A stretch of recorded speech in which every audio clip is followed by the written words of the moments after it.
The latest in simmering tensions between the US and Russia. Moscow has condemned Washington, warning against hostile flights near its borders. This after an American drone crashed into the Black Sea in an alleged collision with a Russian jet last night. Its ambassador to the US has called this incident a provocation. This marks one of the most serious confrontations between both countries since the start of Russia's invasion of Ukraine.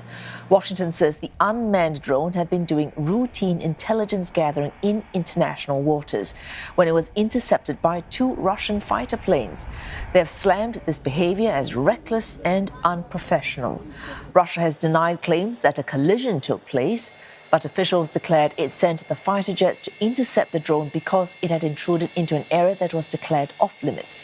The Kremlin laments the poor state of relations with the United States, adding that there had been no high-level contact with Washington over this incident. Meanwhile, Kiev has accused the Kremlin after the incident of attempting to widen the conflict in Ukraine to involve other parties. Other countries, including Turkey, are monitoring this event closely. And for more, Jagruti Dave joins us live from Washington, D.C. Jagruti, is there any sign that this incident could tip the scales as tensions intensify even further between these two countries?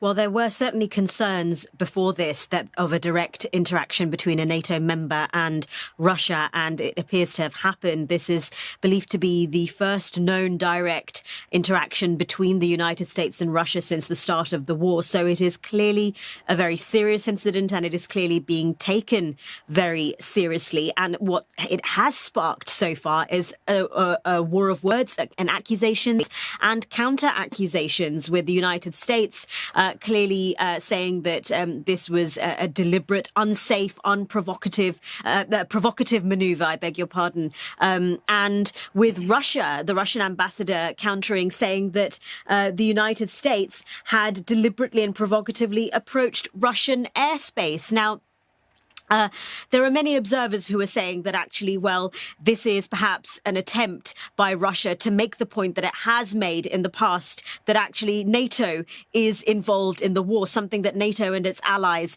have been saying, that they are not directly involved in the war, that they are merely supporting Ukraine defensively. So this could be, if we're looking at what message Russia could be sending, this could be a message to the United States and NATO that it is directly involved in the war. But I think observers in Washington are also saying that the US shouldn't escalate this any further, and suggestions that because this was an unmanned drone, that it might not result in escalatory retaliatory action from the United States. But nonetheless, this is clearly a very serious, a very sensitive issue. And it's important to note that as the war continues, the risks of these kinds of direct interactions between NATO members and Russia could continue. And as we know, and as it seems, this war is not looking likely to end anytime soon. Thanks for that. Jagruti Dave speaking to us live from Washington, D.C.